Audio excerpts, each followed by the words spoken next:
Alaykum va rahmatulloh. iOS olamiga xush kelibsiz. Sizlar bilan men Dilshodbek, Swift Genius kanali. Do'stlar, o'tgan darsimizda biz let va var o'zgaruvchilar haqida gaplashgan edik. Bugungi darsimizda ham muhim mavzulardan biri ma'lumot turlari bilan gaplashamiz. Xo'sh, tayyor bo'lsangiz boshladik. Bu yerda men dasturni ochib olganman. Ya'ni biz o'tgan safargi ko'rganimizdek Playgroundni ochib, tayyor shaklga keltirib oldim.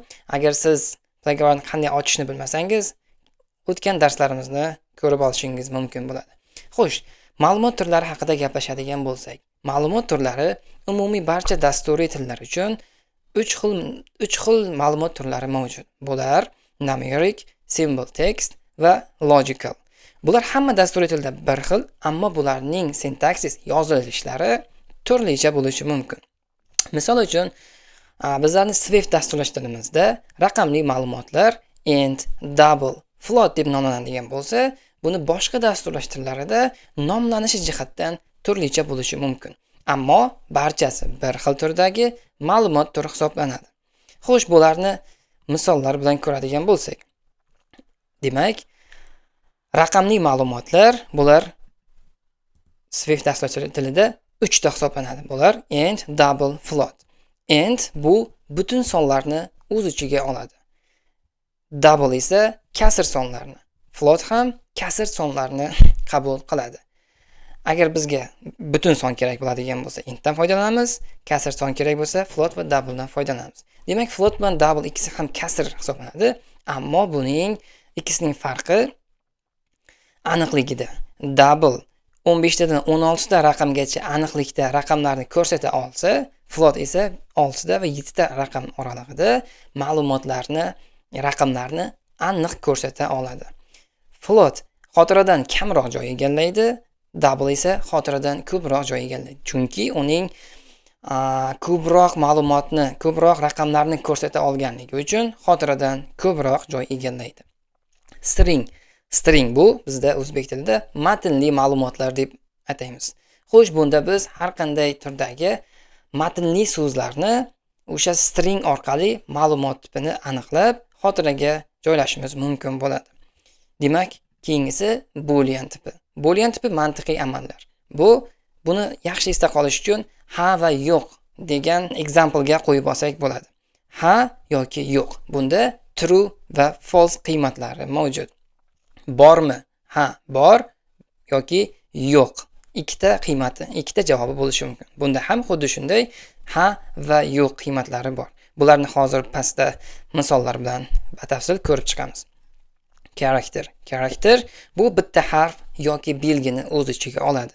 Bunda bir nechta harflar emas, faqat bitta harf, belgi, son, raqam, har qanday belgi yoki nimani bitta bo'lish kerak, bitta character bo'lish kerak. Keyingilari array, dictionary, set. Bular umumiy ma'lumotlar to'plami hisoblanadi. Bular haqida yana chuqurroq mavzu bo'lganligi uchun bu darslikni keyingi darslarimizda chuqurroq va yaxshiroq yana o'rganib chiqamiz. Keling, float va double ni misollar bilan ko'rib chiqamiz. Biz o'tgan darsimizda let va varni ko'rib chiqqan edik. Mana bu joyda ishlatilishini ko'ramiz. Demak, float son. Bu joyda double son. Print funksiyalarimiz bor. Mana bu joyda yana bir takrorlaymiz. Let bu o'zgaruvchi, bu bilan biz xotiraga ma'lumotlarni yuklaymiz. Bu nomlanishi. Biz agar ma'lumot turlarini aniqlayotganimizda let yozamiz, nomini beramiz. Ikkita nuqta bilan biz qanaqa turdagi ma'lumot turini kutayotganligimizni aniqlab aytishimiz kerak. Masalan, men bu joyga float turibdi yoki int yozishim mumkin yoki string yozishim mumkin.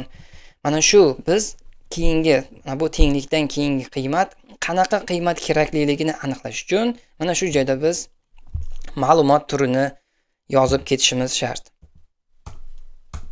Agar biz yozib ketmasak ham buni dastur to'g'ridan to'g'ri o'zi qaysi tipga mosligini aniqlab o'zi qo'yishi mumkin.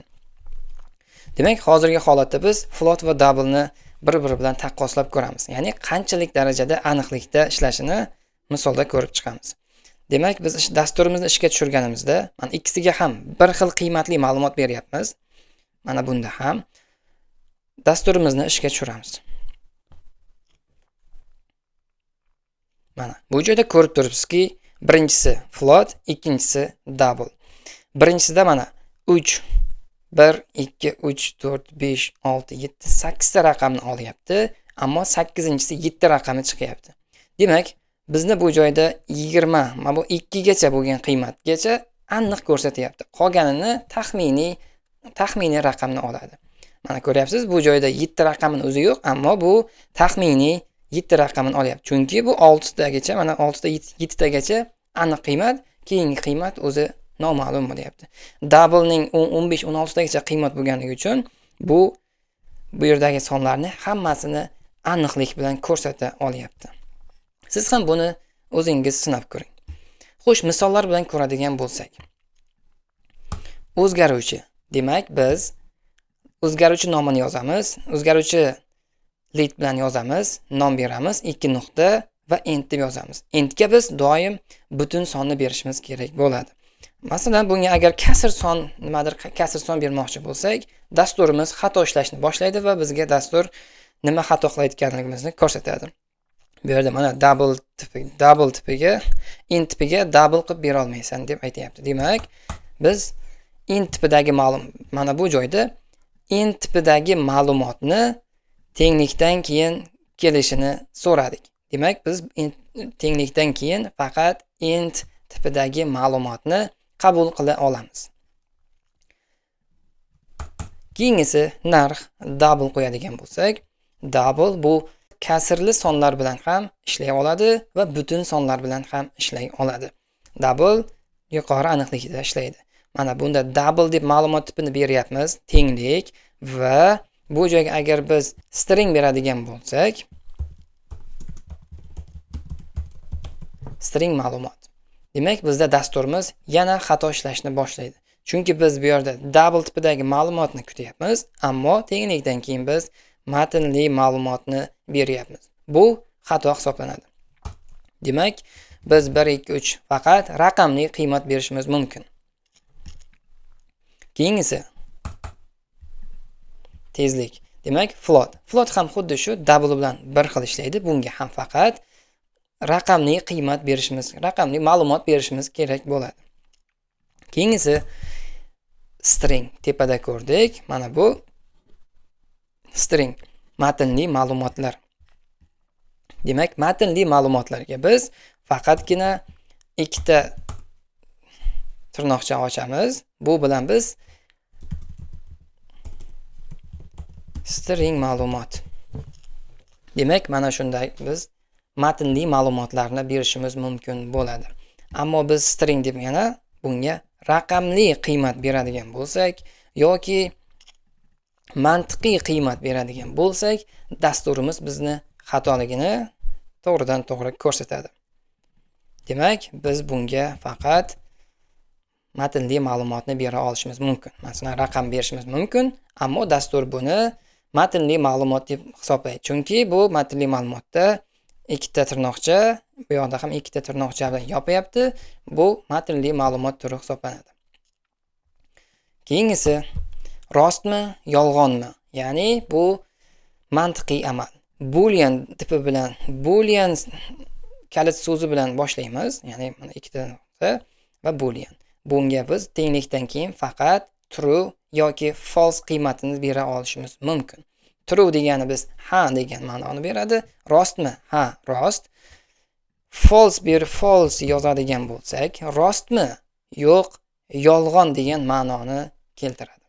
Demak, boolean tipida faqat ikkita qiymatni berishimiz mumkin. True va false. Ha va yo'q degan ma'noda. Demak, character tipini beryapmiz va tenglikdan keyin bizga character tipidagi ma'lumot kelishi kerak. Ya'ni bizga bittagina belgi kerak. Masalan, bitta nuqta bo'lishi mumkin. Yoki birorta raqam bo'lishi mumkin. Yoki birorta harf bo'lishi mumkin. Lekin bu yerda biz matnli ma'lumotni kirita olmaymiz. Ya'ni birdan ortiq ma'lumot bera olmaymiz. Demak, mana dasturimiz xato ishlashni boshladi. Demak, bu xato. Bunga biz faqat birgina ma'lumotni berishimiz mumkin. Demak, shular. Bugungi darsligimizda mana shu ma'lumot turlarini ko'rdik. Siz ham bularni o'zingiz misollar bilan amaliyotda sinab ko'ring. Har bir o'rgangan ilmingizni qayta amaliyotda va boshqa joylardan ham ma'lumotlarni izlab, o'rganib ko'ring va o'shanda siz hech qachon o'rganish jarayonidan zerikmaysiz. Agar sizda savollar yoki muammolaringiz bo'ladigan bo'lsa, kommentariyalarda yozib qoldiring. Albatta men har birini ko'rib, sizlarga yordam berishga tayyorman.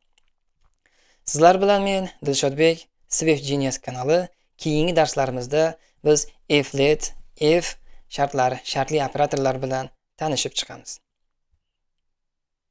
Xayr, salomat bo'ling.